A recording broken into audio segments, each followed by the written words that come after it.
Good morning, everybody. I myself, Suhail Sayyar. I would like to welcome you all today for the day three of this online FDP on Docker for DevOps.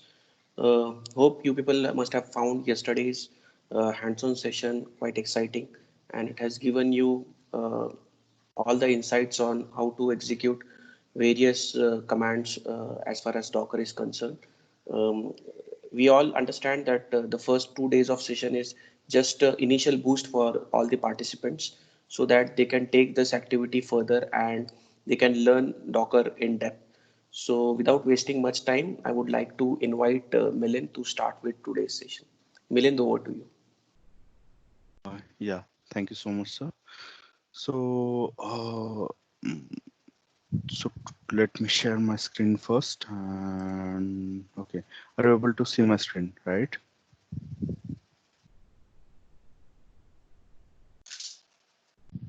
Hello?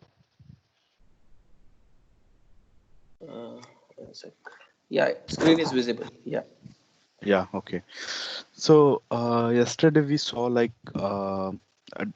how to create a container and how to create your own images. And the day before that, we just covered all the basic theoretical stuff of a Docker. Okay, how Docker, what is Docker, why it is used, and all other stuff. Then day second, we created a container, created our images. Okay, then we checked on like how we can pull the images from Docker Hub, how we can deal with the Docker networking stuff. Okay, so today's session is a bit more on advanced concept of a Docker. So these concepts are something like Docker Compose, Docker Machine, and the Kubernetes and Docker Swarm. Okay, so these are the advanced concept, and this particular concepts deals with the multi-server environment. Like it deals with the cloud clusters environment. Okay, the initial part, like creating a single Docker, it's on a like on your single host machine. Okay, now the things we are going to see is more about how we can implement Docker on cloud infrastructure, where we have multiple servers and multiple on metal servers. Okay, so without wasting so much time, we will just start with first our presentation. Okay, so today we are going to see like what is Docker Compose, then Docker Machine. After that, introduction of Docker Swarm and Kubernetes, and then we will dedicate some amount for question and answer session. Okay, so so what is the Docker Compose? So initially we saw that we create new containers using on a single image. Okay, so let's say I've created one Nginx image and I created multiple containers on it, or else created a one PHP Apache image, and on top of that I've created multiple containers out of it. Okay, and these containers are running on a single machine. So now the deal is like when you create a new container, every time you have to run that Docker build image, then Docker run particular container. So let's say in future there is one case like there are there is one server on which you need to run like 20 to 30 servers for a one server. Okay, so in that case, you every time you just need to go there, build the image, then run the container again for second container, again hit that run command, again add more containers using a single command. Okay, so that is more tedious task, and you don't have any single script where you can configure all those things and manipulate from there for all the 20 to 30 containers at a time. So to overcome that particular situation, Docker has one utility called Docker Compose. So Docker Compose is a tool of defining and running multi-container Docker applications. Okay, so if in your particular product there is some requirement like you need to have multiple containers, so you can control or the create or define this container within only one script. Okay, so that particular configuration file is written in a YAML. So YAML is a simple programming language, human readable programming language. It is mostly used for the configurations purpose. Okay, so when you want to define any configuration related to any of your project or any of your utility that you are using in your application, so YAML is there. So the YAML language works across the multiple technologies and multiple programming languages. Okay, so it's a simple script. It has very simple syntax. So using that YAML file, you can actually configure your multiple servers. Okay, so yesterday we created an image, and from that image we created a multiple container. Now the time is to create a single configuration file. From that we can control the behavior of our container, like which containers we needs to run, which container depends on which, like first which container should run, and what is the order of running the container. So in that way you can control all those things using a single YAML file. Okay, and using a single command you can create and start all of these services from the defined configuration file, that is the YAML file. Okay, so this is the basic idea of Docker Compose. So it's nothing but the tool which handles the multiple containers within on your machine or on your server side. Okay, so that's a theoretical part. I'll show you the demonstration of this. Okay, so I'll just go to the my terminal. uh, Go to the Docker cdc users tell. Okay, I guess Docker. Yep. Okay, so I'll shift to my. Okay. Uh, Here you can see the folder structure. Okay, so within, okay, this coverage is not required. So within this, I have created app folder, and under app folder, I have source and a Docker file of my application. So let's say you have your application created. Okay, your project code is there, and that has source under the SRC folder, and it has its own Docker file which contains the dependencies that needs to run that particular project. So this consists within an app folder. Okay, now the dependency of my project is I have one PHP script and which connects to the database. So now there are two different entities. One is the PHP where code is written and my server is running and executing, which tries to connect to database, MySQL database. So database is a different entity. Now we can do like something like in a single container, we can define MySQL or start the MySQL server, as well as in the same container we can run the PHP, and we can connect those things together. But the problem is here in the future, let's say your application got popular, and you want to scale your application. Okay, so you want to accept more traffic on your application, so single container would not work in that case. So in that case uh, uh, you need to break out these dependencies. So you just need to create one container only for a PHP where your code is running. Okay, so it's purely code based container, and sorry, one container is for your database. It's a MySQL container. Okay, now these two containers are there.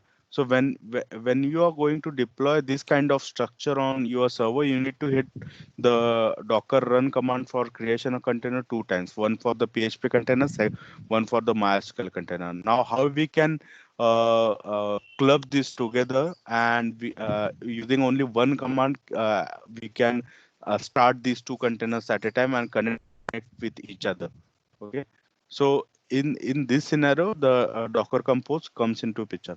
So Docker, like you see here, Docker Compose.yaml. So this is the YAML file, the configuration file I have already written. Okay, so it's a little bit time consuming, so that's why I just wrote it like earlier. So I'll just explain you. So this is the syntax of Docker Compose file. So it's not that much difficult. So it's a basic YAML syntax. So here you can mention a version.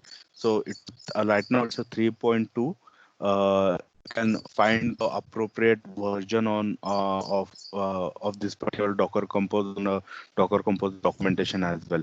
So the version is only for the commands that you are going to use over here. Okay. So the first part is services. You can define or list your services under this services syntax. So right now I have in my project I have two services. First one is the app and second one is the MySQL, because I want these two containers separated. So I declared one service as app and second service as a MySQL. Okay, now we have two services. Now what? What next? So we just need to build first the app service. So app within app service we can define a build. Why build? Because we already have a Docker file for that particular application. Here it is. So within this Docker file, I use like CentOS as my base image. Okay, CentOS is as a base OS for my container. Then I exposed 80 port like yesterday we did for Nginx. Okay. Now I have installed this some dependencies for OS related dependencies and updated the libraries of OS. Then I started to install an HTTPD server. This is the same like a Apache server, but in CentOS we called it as HTTPD entity. Okay, so I installed that. Then moving forward, I installed a PHP 5.6, because in this particular application my code is in PHP. So I want PHP should be installed within that Docker container. So in that image file, I installed the PHP. Then there are different modules that are required to run that code. So I install all of these.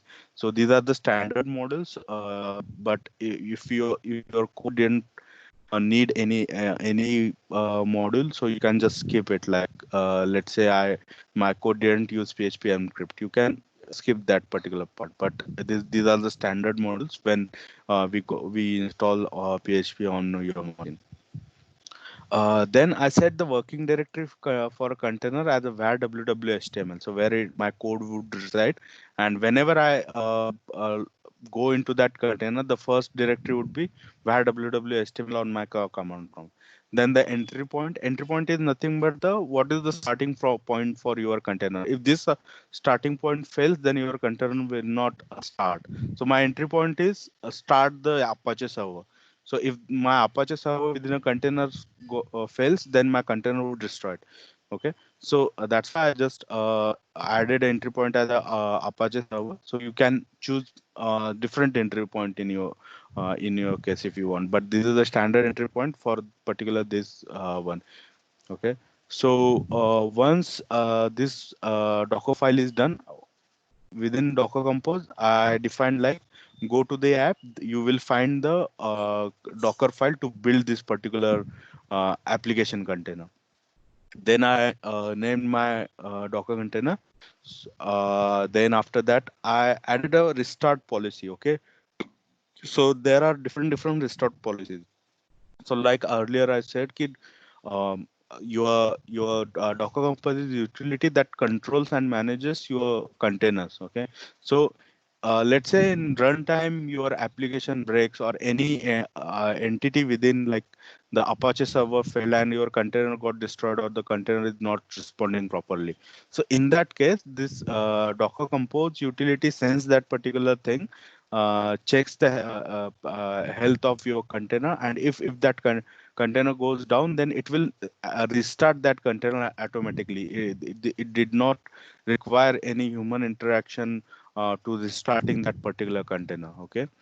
So that there are different restart policies. Right now I set it as a always.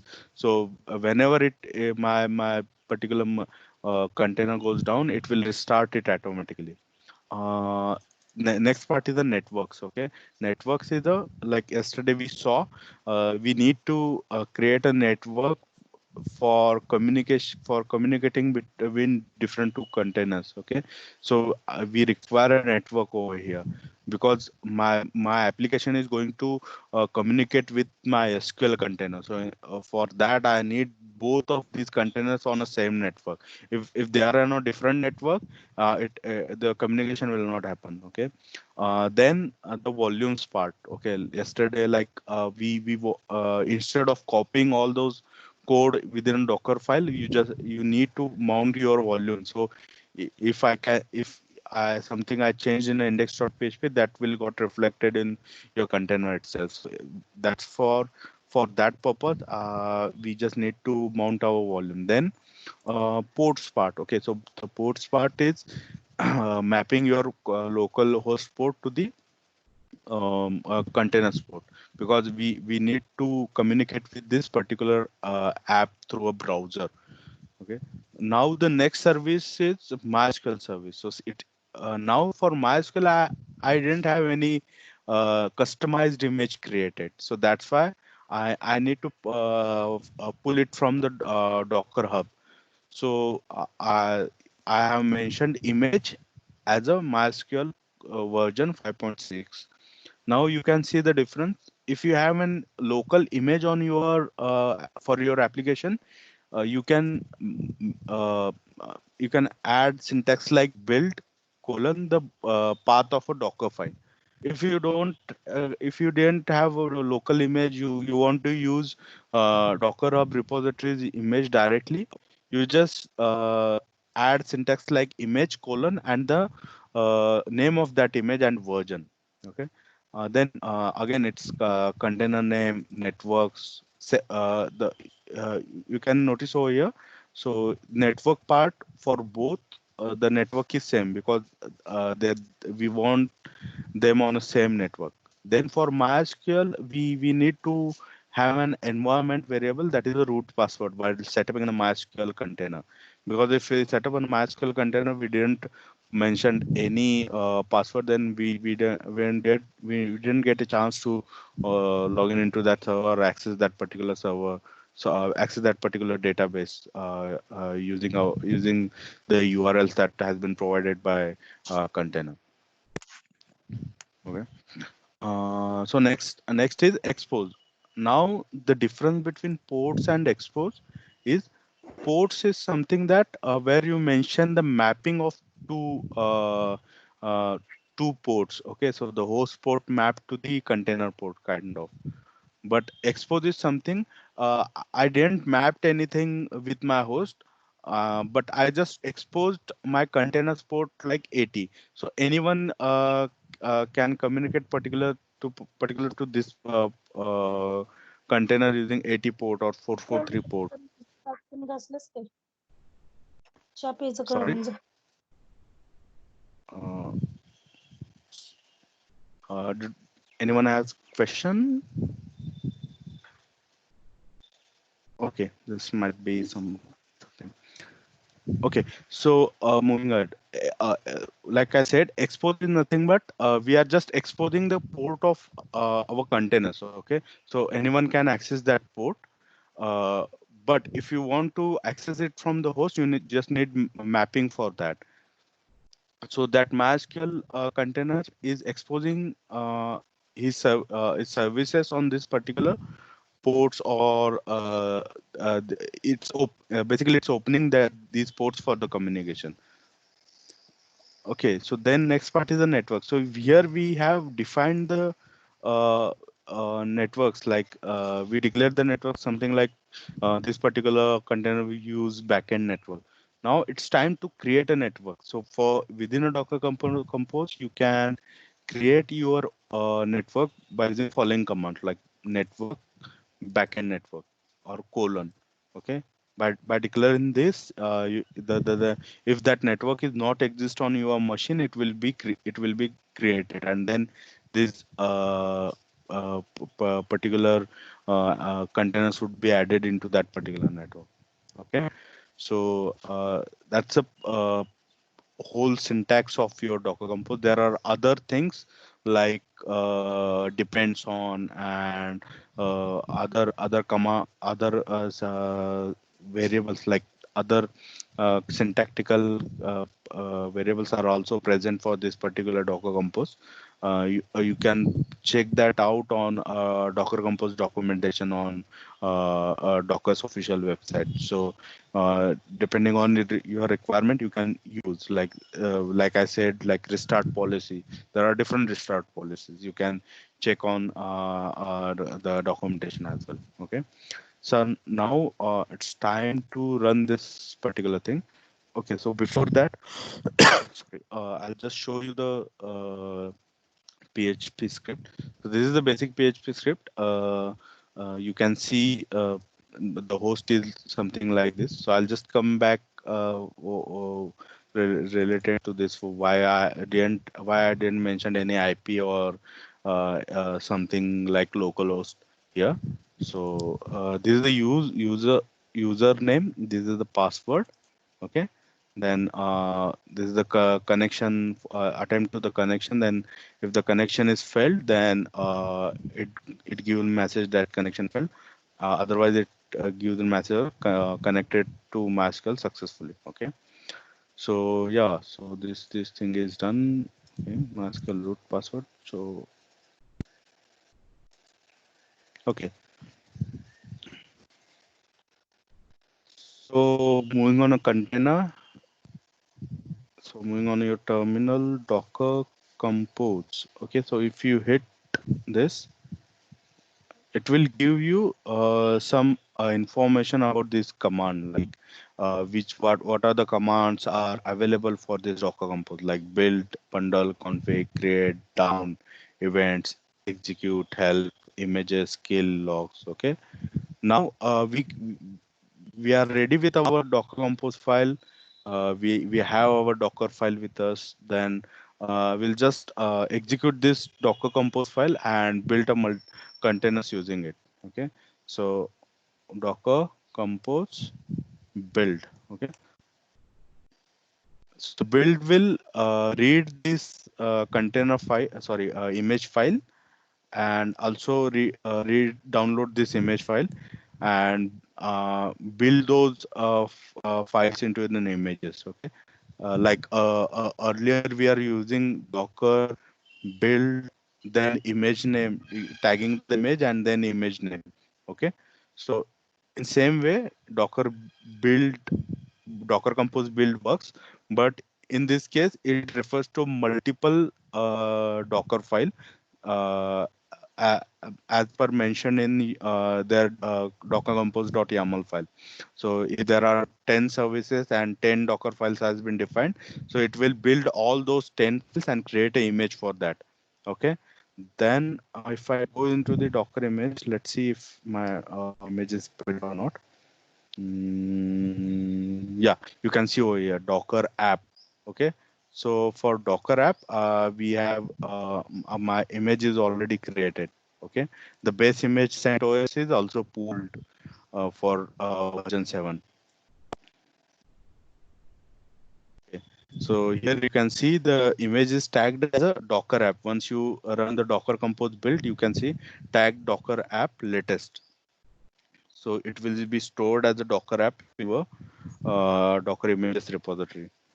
So now it's time to run the your container. So Docker compose up dash D. So D is detached mode. Up is you are running all those two containers. So if I hit this, okay. So these two servers has been two containers has been created. DB server is done, and the app container is also done. And yeah, so also you will notice over here creating a network Docker backend network. Okay, so that network is not existed. So Docker Compose created this own network because we mentioned in our Docker compose YAML file. It is saying like the network is not present, so we're creating a network this with a default Docker driver. So that is default driver. That is a bridge driver, bridge network driver. Okay. So if I Docker PS, you can see those two containers are up and running. Okay. Now let's check if we can access those. Okay. Okay. Localhost. What's that? db.php, right? Index.php. So if I am open index.php. Okay, connection failed, access denied for user root. Why? But to need to check. Okay, here is the password I mentioned. What is this? Okay. And if I refresh this, yep. Here you can see my PHP script is connected to my MySQL server. So now you can see this MySQL is on different container. Okay, and this my PHP code on different container, but my PHP code is connecting to this MySQL container. So the now question is like how this communication takes place. Okay, so we don't know IP of our this second Docker container, and how I'm supposed to give an address like connect to that this particular host for the database, connect to this particular host for any other services. Okay, so how this mapped. Okay, so I'll show you. Uh, Here you can see I mentioned host as a DB server colon 3306. So usually in some cases it has something like local host colon 3306. So what does it mean? Local host means your local machine which has entry in your local host dot file. Okay, so it has like something 127.0.0 maps to localhost string. In the same way, when you create a Docker machine, when you create a Docker container, Docker has something called service discovery. Okay, so within that, it has mapped all the IPs of the Docker container to the container names. So let's say I mentioned like DB server colon 3306. So my particular application goes to networking layer and check if this DB server container name is mapped to any IP or not. So here you can see I named my container as a DB server. So yeah, so my Docker takes care for the service discovery and map this MySQL container with this container name with the IP of that particular container. So DB server represents to this container which has IP of this. So this particular name got replaced with the IP in runtime, and it will connect to that second container, other container. Okay. Now the question will question will something like how it's now it's about like connecting one Docker container or communicating one Docker container to another using their names. Okay, but what about if any container wants to talk with my local machine? Okay, my local host machine. So let's say I don't have my MySQL server installed on any container or any virtual thing. It is installed on my local machine. So I don't want to take a chance and upload my all the database data into a virtualized container. I want to store it in my local machine, and the app should be on a container. So that app should connect with my local MySQL thing and fetch the data and deal with the data. So in that case, Docker has one more the DNS defined for that. So it's something called host dot internal dot docker. Okay, so it this particular string connects to your local machine. So I just cross check if it is the same string on okay. Okay, I guess it's the same string. Okay, so I'm just cross checking if it is same. Mm,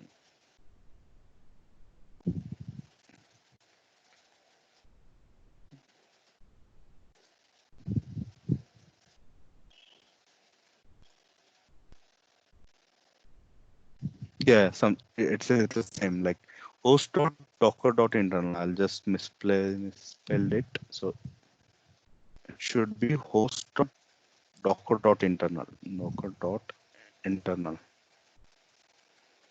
So in a host area, if you add this string, now this string refers to your local host machine. So whatever the communication will happen is it will be happen to your local machine. So container to local machine. If you want to communicate with other container, the container name should be here. But if you want to communicate with your local host machine, then you should use this particular string. Okay, so it's a little bit confusing, but Docker made it simpler for you. So in any case you want to communicate the components that are running on your local machine, so you can use this particular string. Or else if you are using a host network, then you can deal with the IP directly, because that the host network is connected to your host machines ethernet thing. Okay, so yeah, so you can define n number of services over here. Okay, so if you want to add one more service, you can define something like app 2, then like image or something like if you have your own customized Docker file, then you can define it as like a build. You just need to give a path for that, because that particular compose file will not find the Docker file to build that particular container. So you just need to define a proper path of that. One more thing, when you define a Docker Compose file, it should be root of your. It should be at the root of your whole application. So something like if you have three application, it should not be within in any application. So if you add this particular thing in app this app, and you created one more app 1, and you want to define that service, then all these file path would get changed. So you just need to define something like dot dot slash then app something. So yeah, so you just need to take care of that. Better way, you just define outside of each and every your application. Okay, so let's say I want to create a new application. Just create a new folder, let's say MySQL. In the MySQL, you can define your whatever the dependencies of the Docker file or the code, and then in Docker Compose file you can define that. Okay, so yeah, that's all about the Docker Compose. This is a very useful utility. You can try out like how with the multiple containers, or the connecting your SQL with connecting your database with your code or any other thing. Okay. So yeah, we'll just move to the next slide. That is the Docker machine. Okay, the Docker machine is the something like a virtual machine, but it's not same as a virtual machine. The Docker machine has its Docker machine has an entity where you you'll get the predefined Docker daemon installed within it. It acts as a different machine for you, same as a VM, but it will not use the VM properties or the VM like network resource utilization kind of thing. So it has Docker machine as a tool for provisioning and managing your Dockerized host. So this particular concept is mostly used on Docker Swarm, where you need to create a multiple instance of your multiple instances of your server or the on a cluster thing. So it has a Docker machine has its own command line and own Docker engine and own Docker client. So when you create a Docker machine on on your local host, it comes with the pre-installed Docker on it. Okay, so let's say now for this session, what we have done is like we installed a Docker daemon on my local machine, and then we are just exploring other commands and creating a containers for here. So if I created a Docker machine, these all installation thing would be already there. You need not to install any Docker related thing there. You just need to create. You just need to start to create an container. So that's a Docker machine. Okay. So you can use the machine to install Docker engine on one or more virtual systems. Okay, so if you can create a virtual machine and you can create multiple Docker machines on it. Okay, so I'll quickly show you how we can create it. Okay, so first I'll stop this Docker compose thing. So it is stopped using Docker compose down. Okay. So if I hit this, it will destroy both the containers. Now if I docker ps dash a dash q, there is no containers running. Now the docker machine. Okay, if I hit enter, you can see there are different commands are present. So we'll start with the docker machine create. So docker machine create docker machine create. You just need to define a driver as a virtual box, because our Docker machine created on based on a virtual box, because it's a kind of VM, but it will not act as a VM where you will get an UI and all other stuff. The resource utilization is same as a Docker, but it will create another VM on your local machine. Okay, so I'll just name it as a test. If I hit that, uh, so it will take little bit time. Let's check. Okay, so you can see it will be creating a virtual box, SSH keys, and we are using a virtual box right now. So on basis of that virtual box, it will create a new machine for you. Okay, so it is waiting for a IP to assign. Mm, So within this Docker machine, you can create your different containers, and you can communicate with a two different Docker machine with having a multiple containers with it, and you can manage those Docker machine like you have your application, something like distributed application. In that case, you can create a multiple Docker machine, and you can simulate that situation on your local machine as well. Okay. Yeah. So the IP has been assigned. Okay. So now my Docker machine is ready. So if I hit something like Docker machine ls. Okay. So it will show me like test is running. It has IP of this and now open on port this. Okay. So if I want to SSH into it, so Docker, I guess, sorry, Docker machine.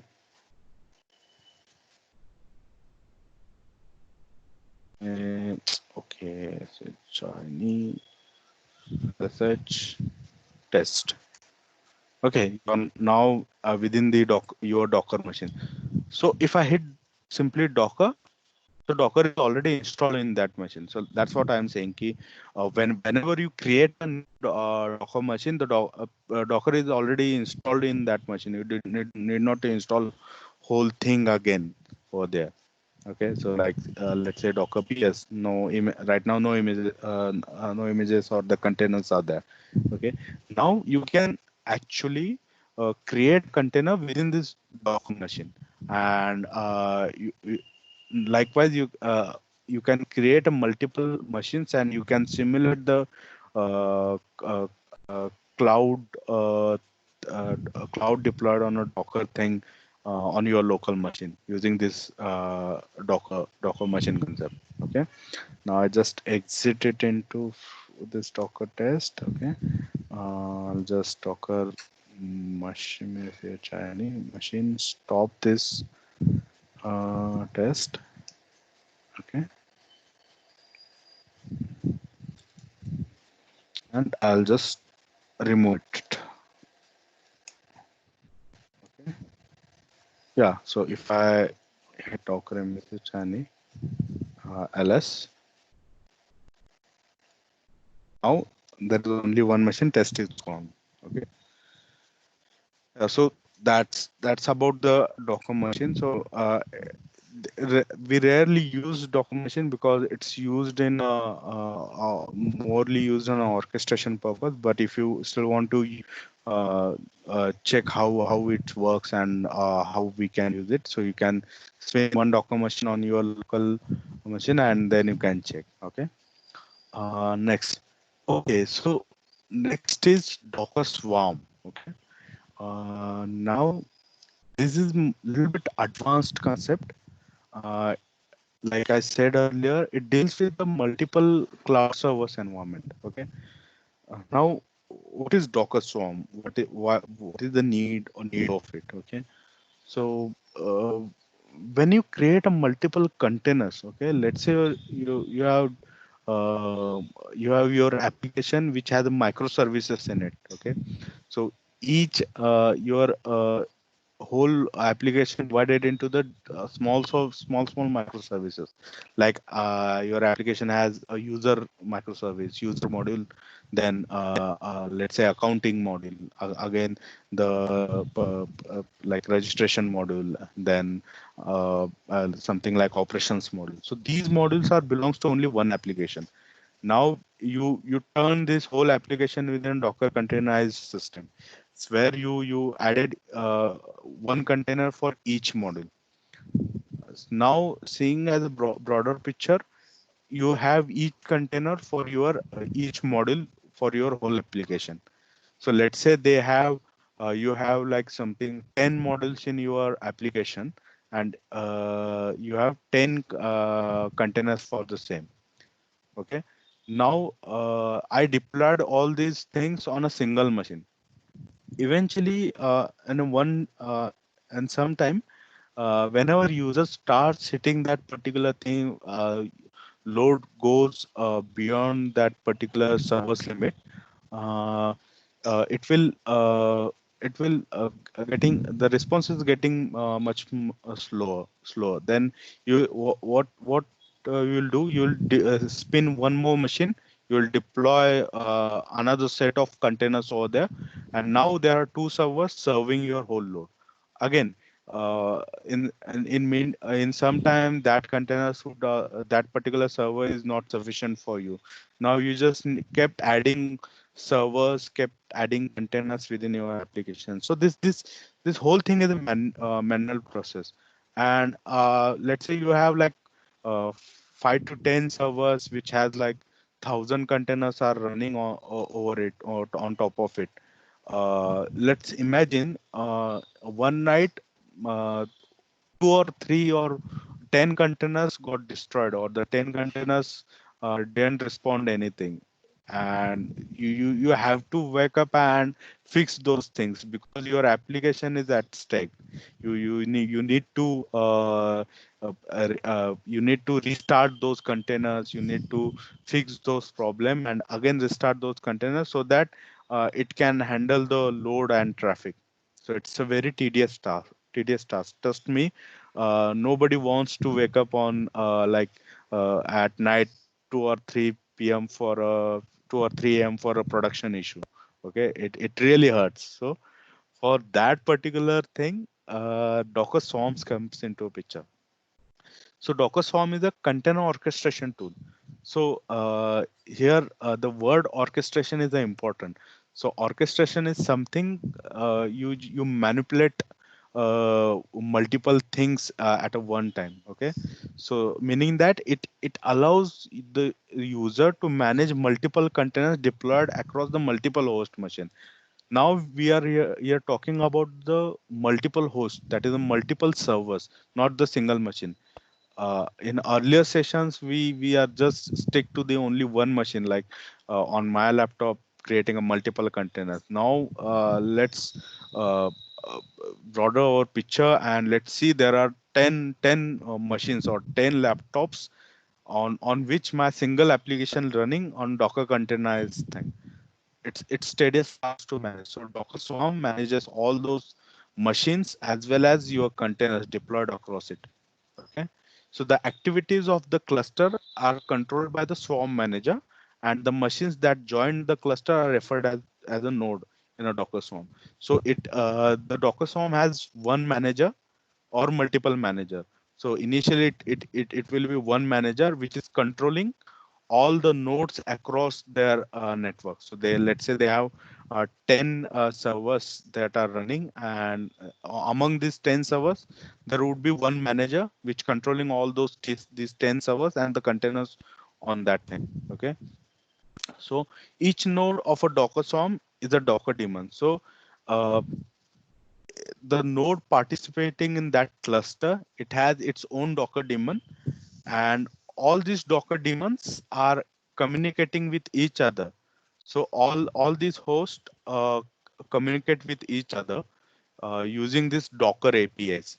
So all the Docker daemons that are installed on a specific node communicate with each other using Docker API for better coordination and some health checks. So let's say I'm one node. I'll just check my neighbors node that they are working fine. The containers are working fine or not, and I'll send the report to the Swarm manager. So Swarm manager will check the health of all the containers and the nodes running in their cluster.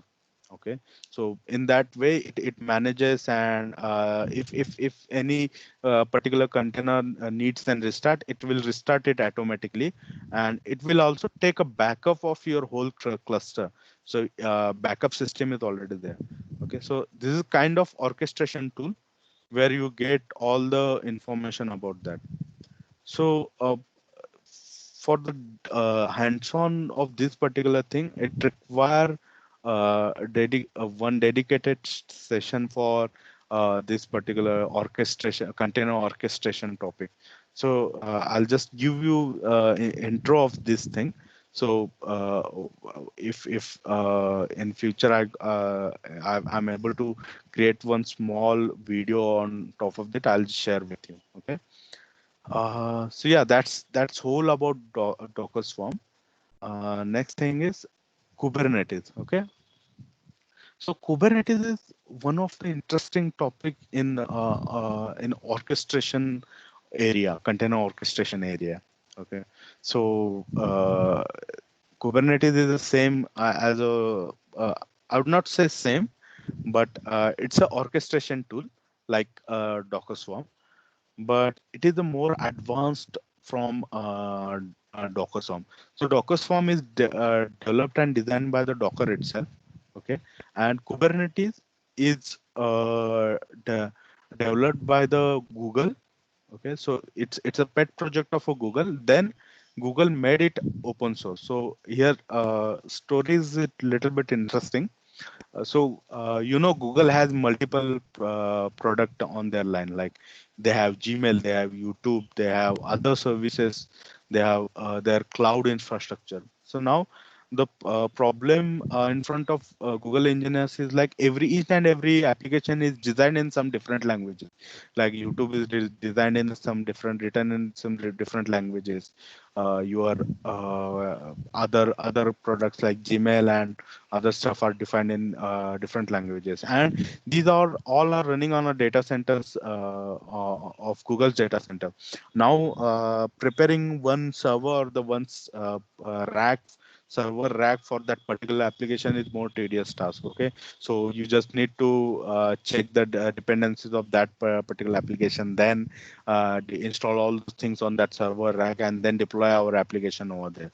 Okay, So now, what the engine Google engineers, what they have done is like they use the Docker technology underneath and develop their own orchestration tool where they created images for their each application, and they and orchestrated that whole application within a multiple containers on their data centers.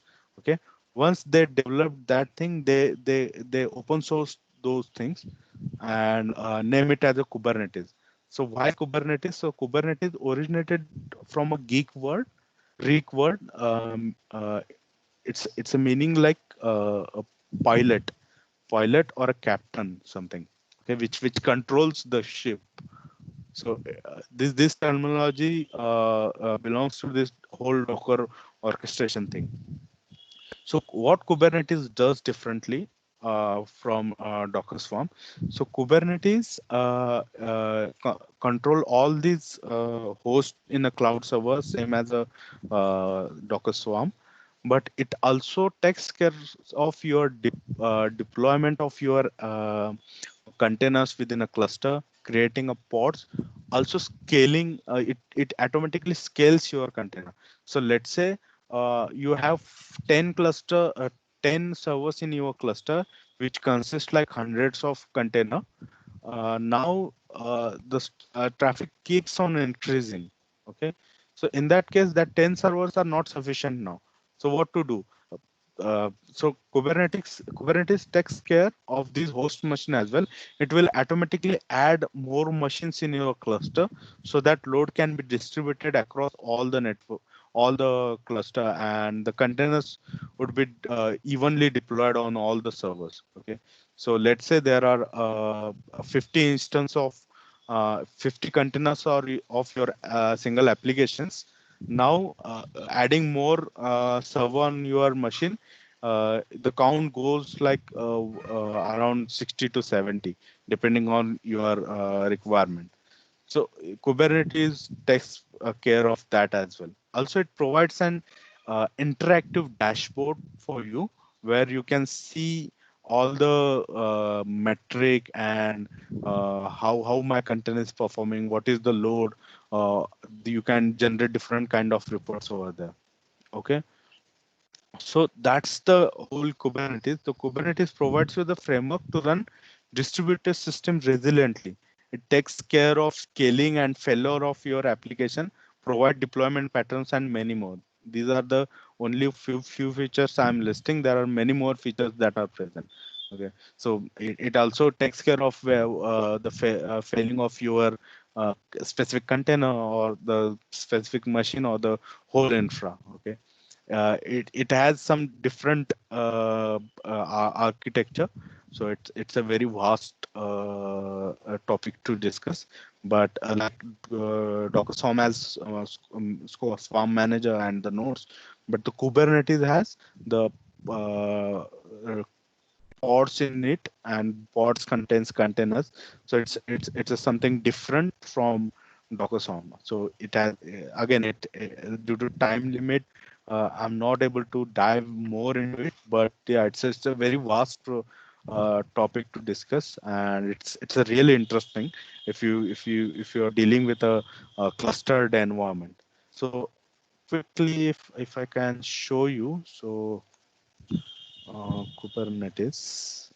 Okay, Kubernetes dashboard. Okay, let's see.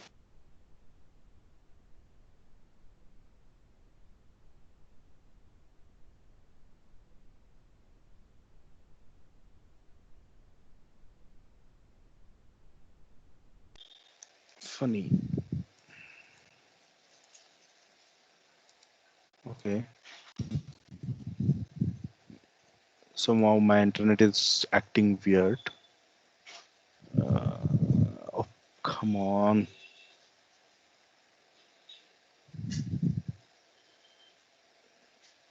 Okay, so let it be. So you can just go into the Google, and if you can search Kubernetes dashboard, you'll see an actual dashboard not actual, but it's a image of dashboard of a Kubernetes clustering thing. So you'll get an idea how it deals and how it manages all those things. Okay. So yeah, these are the references that I have used, and you can go through this documentation. And say sir yesterday shared interesting thing. Like I never checked that that is the Docker playground. That is a Katakoda. I never actually saw that playground, so I just added over here. So that's more interesting thing. So if you didn't have any infrastructure on your local machine, you can actually go there. They have very wonderful sessions over there. Like they have all the predefined images and all the stuff is there. You can hands on over there if you don't have any infrastructure on your local machine. Yeah. So next thing is like, if anyone has interest in learning in Kubernetes or exploring more about Kubernetes, there is one book you can refer this book, like Deep Dive into Kubernetes. The first two chapters deals with the Docker, basic Docker things, and then the whole book is about Kubernetes and how we can set up and how what are the different things. So do look for this book is available online.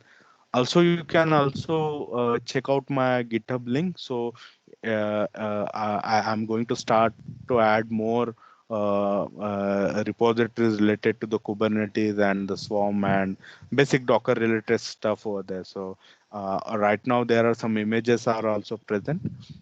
You can check it out. And also if I can also share with you like my Docker Hub link as well, so that you can use the images that I already created for Golang and all other stuff. Okay. So by the way, just I remembered one thing. So these all the Docker thing and Docker Compose and whatever we have seen, these all things are open source. Okay. And the interesting thing is this particular particular technology is developed in Golang. So this Golang is a new programming language developed by Google itself. Okay, so the whole Docker is developed in Go language. It is it is very interesting language. You can check on if you have time, if you have some if you want to learn more, then you can check the Golang on a Google search for a Golang on Google. So it will give a brief introduction, and it is a very interesting language. It's the same as a C, but it has some advanced concept called threading and all of the stuff. Okay, so here we are end of our day 3 session, and this is the last slide. And hope you all have understood the concepts that I have shared with you. And if thanks for the opportunity that you gave me to talk about this interesting chapter. Okay, so if you have any questions, the forum is open for you.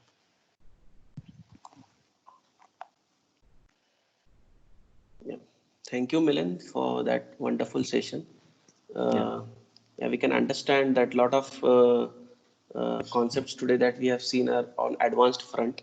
Yeah. So it will require a bit of time for us to digest, because unless and until we do more hands-on on Docker, we won't be able to dive much into Swarm and Kubernetes concepts. Yeah, So, correct. but still, Correct. it was quite motivating. At least we got an introductory insight Yeah. into it.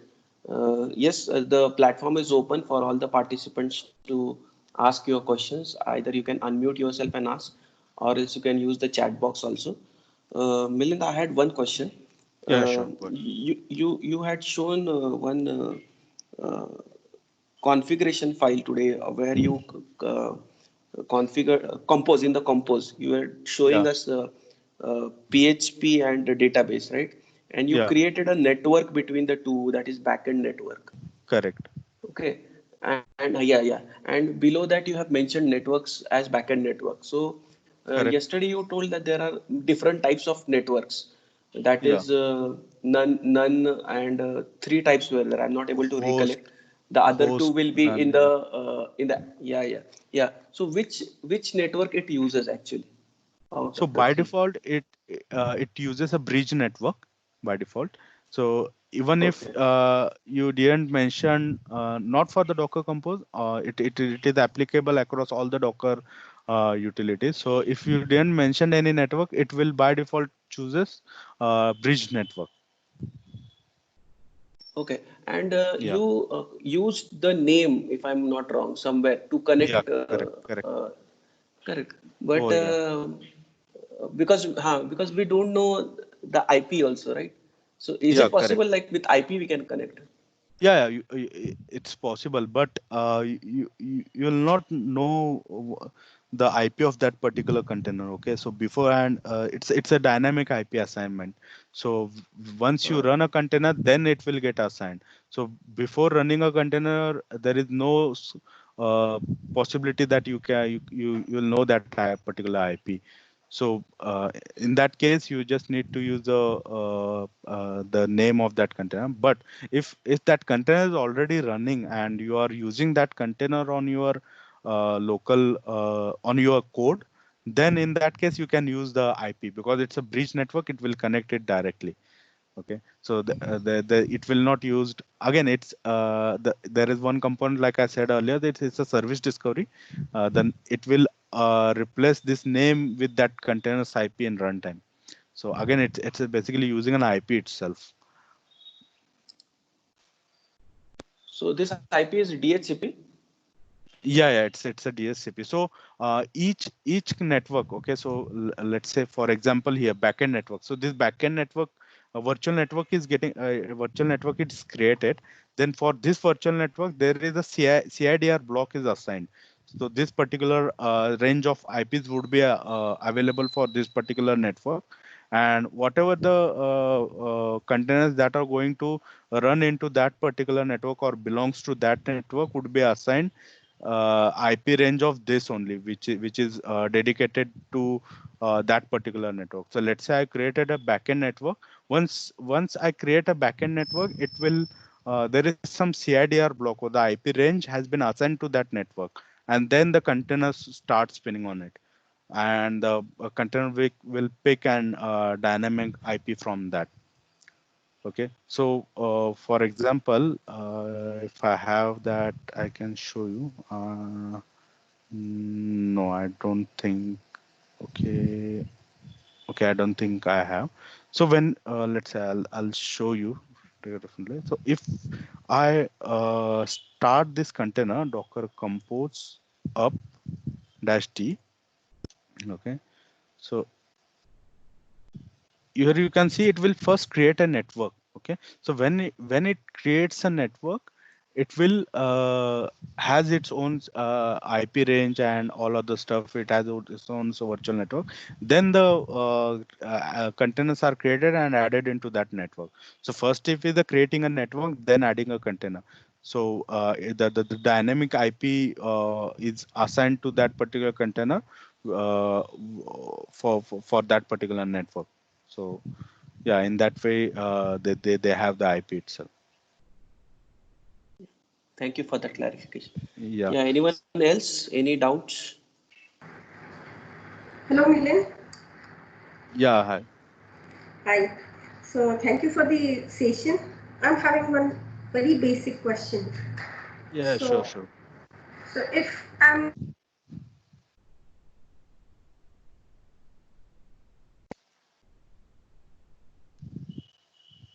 Hello.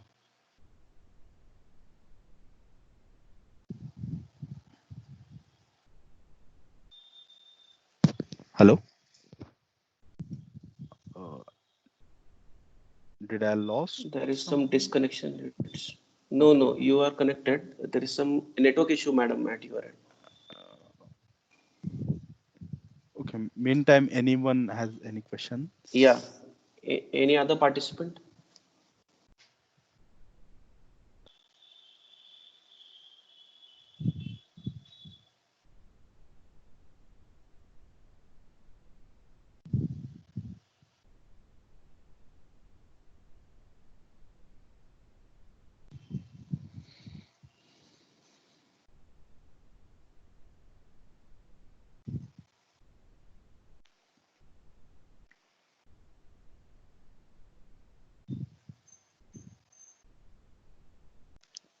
So you can basically use the chatbot as well for the questions. So if you're facing any network issue, you can just mention it in a chat. So I am able to answer that. Okay. So I know it's a more overwhelming content, and you'll need some time to absorb these things. But you just need to practice these things, because if you didn't practice these things, then you will not get that idea how it is going to how it is going to run on machine, and how we can uh, take more from this containerized situation. Okay.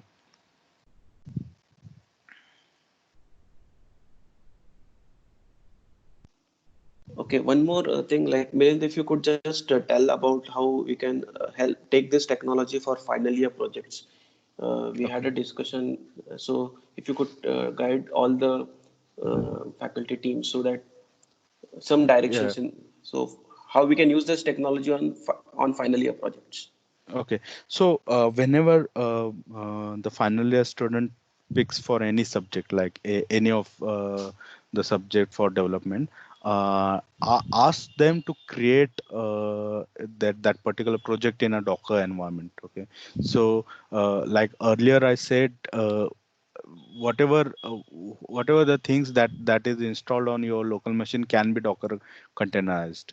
So it has own installation command. So you can encourage students to write the Docker images for their own projects.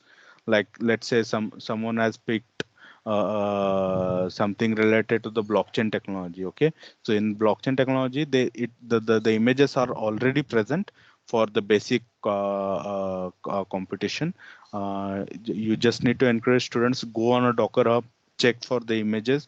If that images fits for your requirement, for that your particular project's requirement, then you can directly use those images. Otherwise, and just create your own images by using that particular images. So let's say on Docker Hub, it has some image, they have some images which slightly fit on your requirement, but you need more on top of that. So you just need to pull that image on your local image, and add your extra dependencies on it, and create your own images. And then after creating an image, you can convert your whole project in a Docker containerized system. Okay. So once the student created an Docker container, ask them to create a centralized repository where they can push their Docker image. Okay. So everyone around the like everyone publicly can access those images, and everyone can showcase their images over there. So, like a discussion with you, I suggested something like create Docker Hub repository for Docker Hub account for our own CSC department, and add the different images over there, like for Java installation, for the Java programming, add one image, for PHP program, add one image, for Python, add base image. Okay. So the students can grab those images for their local development as well as their project development. And if the student has their own images created, encourage them to push that images on a CSC department's Docker Hub repository. So in future, anyone wants to access that particular project or something, so that they can actually use that Docker image, and check out that whole project and whatever the dependencies. So there will not be any situation. Let's say some student graduated from our college, and he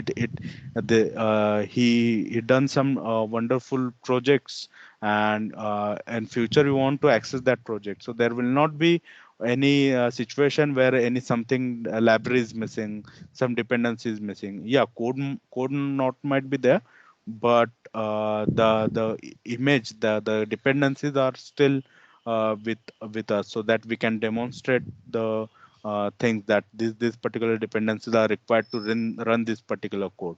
So we'll get an idea out of that. Also, one more thing, you can ask student to push their work or whatever the projects and the day-to-day work on a GitHub repositories.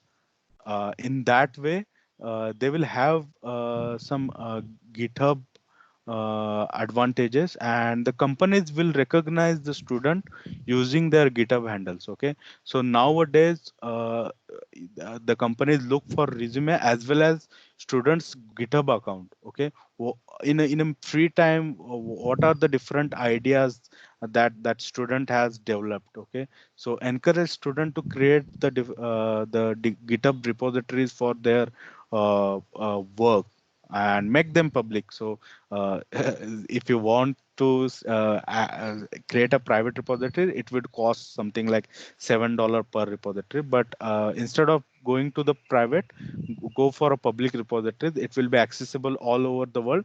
Anyone can contribute it, and you will gain a reputation, and you'll gain the following, so that companies will know that you are active on GitHub and you are dealing with new technologies and all of the stuff.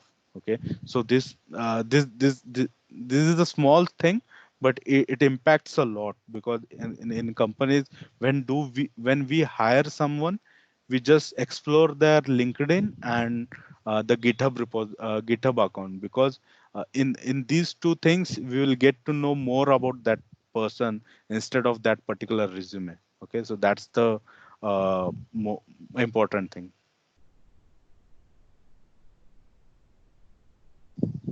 Yes, madam, you can go ahead. HOD. Yes, actually, I think I have listened partially. I think he has answered my question. Actually, I wanted to know if I'm having a very huge project, say, for example, developed in Python, OpenCV, and lots of dependencies are there as far as various packages are considered from OpenCV and ML. And if I just want to replicate everything on some other machine, how Docker will help me out?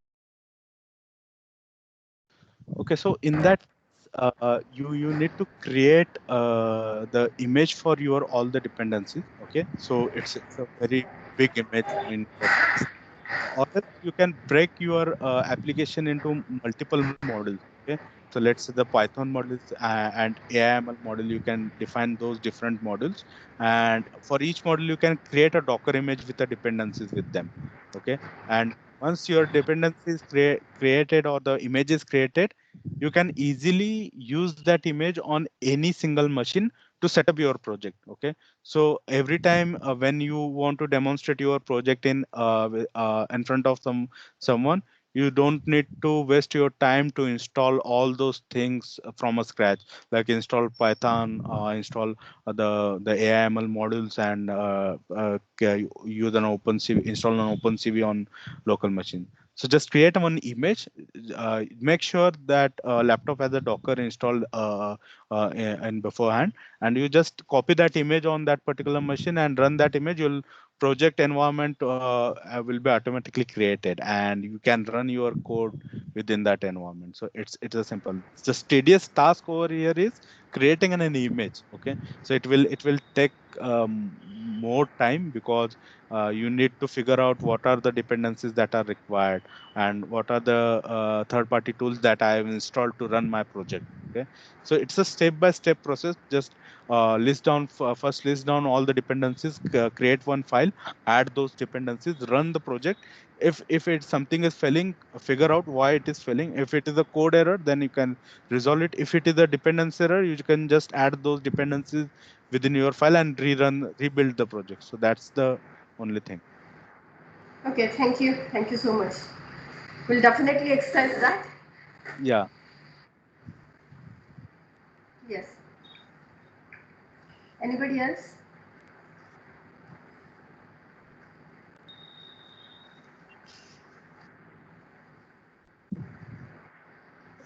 Uh, okay, once we have any more doubts coming in later, we'll surely reach out to you. I'll be Yes. sharing the contact details of email ID of Milan. So if any of the faculties has any issues as far as the practicals are concerned, so you can always reach out to him. Uh, Before we proceed,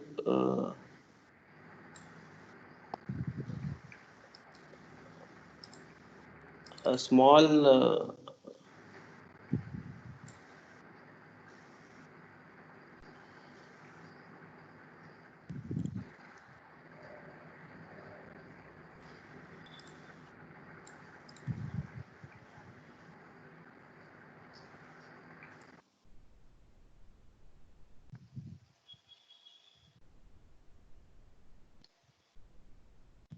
hello, Hello. Yeah. hello. Am I audible? Yeah. Yeah. Hello. Yeah. Before we proceed, I would also like to invite few of the faculties to uh, give a feedback of how this FDP was. So, anyone of you?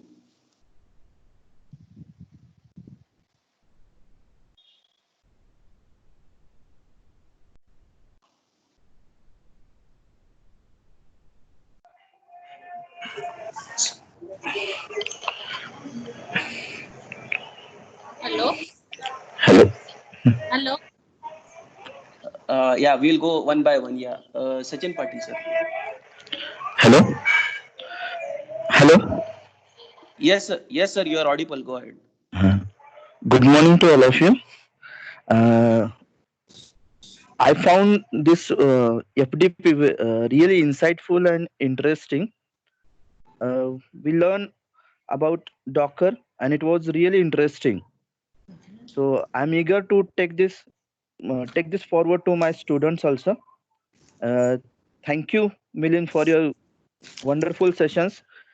Thank you, Syed sir and HOD madam, for organizing such a insightful FDP. Thank you. Yes, Shinde madam. Uh, Hello, sir. Good morning to all of you. I'm new to this area, but in these 3 days, whatever the information and this hands-on through this hands-on session, too much knowledge I am getting, which I am taking forward to myself, developing myself as well as my student also. Thank you, HOD madam. Thank you, Sohel Sayed sir, and thank you, Milind also.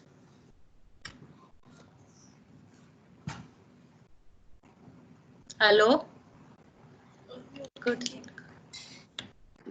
Thank you, madam, for your feedback. Thank you. HOD madam, any further remarks from your end?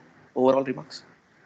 Yes, it is indeed very nice FDP actually that was conducted during last 3 days.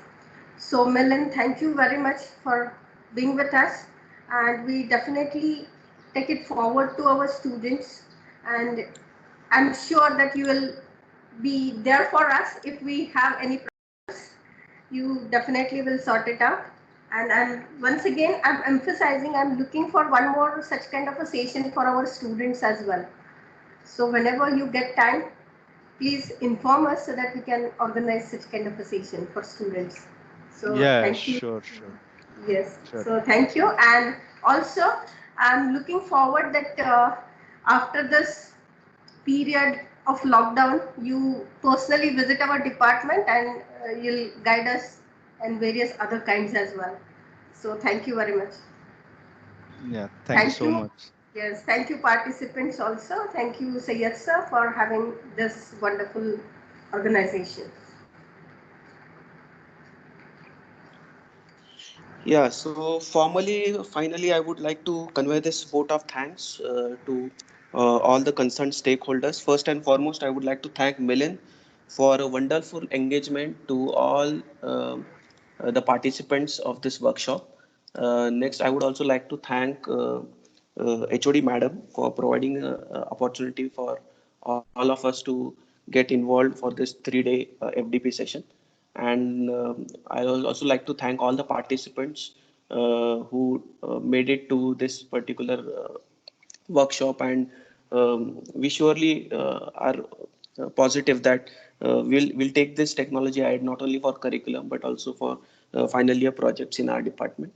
Um, We'll also like to thank our management because they have provided us a wonderful platform of Microsoft Teams, due to which we were able to connect without any time constraint, and we are also able to record our sessions. So we also thank our management for providing us this kind of wonderful platform.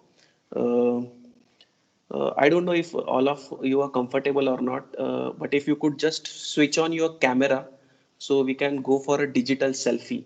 So it is not a mandate as such from my end.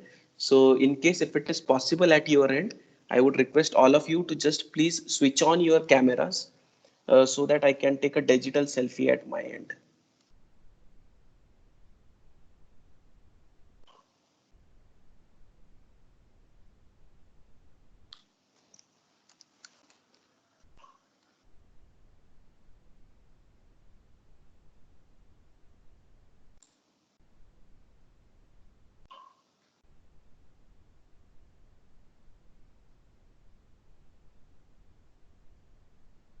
Yeah.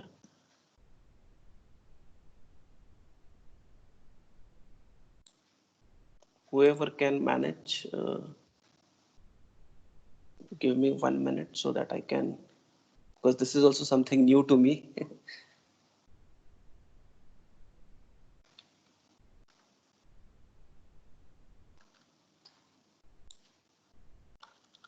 I've done it on Zoom, but on Teams it is something new to me. So I am also a bit confused. Okay, thank you for that. Uh, I'll be sharing the video of this session soon, and I call it off. And uh, thank you one and all for making this FDP a success. Yep. Thank you so much, guys.